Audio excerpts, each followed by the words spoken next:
ঘূর্ণিঝড় ডিটুয়া ও সেনিয়ারের প্রভাবে এশিয়া জুড়ে চলছে প্রকৃতির তাণ্ডব। শ্রীলঙ্কায় জরুরি অবস্থার মধ্যেই মৃতের সংখ্যা বাড়ছে। বিদ্যুৎহীন দেশটির বিশাল জনপদ। একই সঙ্গে ইন্দোনেশিয়া ও থাইল্যান্ডেও কয়েক দশকের ভয়াবহ বন্যায় ভেসে গেছে শত শত প্রাণ।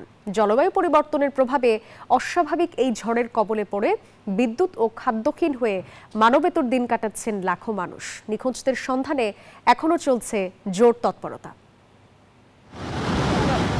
ঘূর্ণিঝড় ডিটওয়ার তাণ্ডবে ধ্বংসস্তূপে পরিণত হয়েছে শ্রীলঙ্কার বিস্তীর্ণ এলাকা। রাষ্ট্রজুড়ে জরুরি অবস্থার মধ্যেই বিদ্যুৎ ও পানির তীব্র সংকটে চরম দুর্ভোগের দিন কাটছে লাখো মানুষের।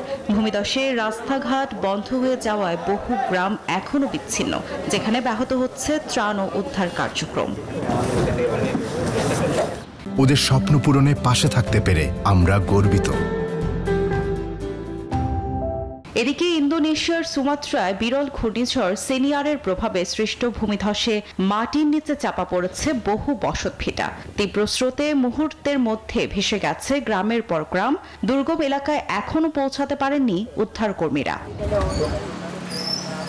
এদিকে থাইল্যান্ডের শত বর্ষের রেকর্ড ভাঙা বৃষ্টিতে পরিস্থিতি এতটাই ভয়াবহ যে হাসপাতালের মর্গগুলোতেও আর জায়গা হচ্ছে না। মালয়েশিয়াতেও ভাসছে উত্তরের রাজ্যগুলো।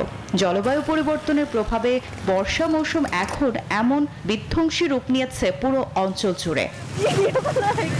Desk report, news 24।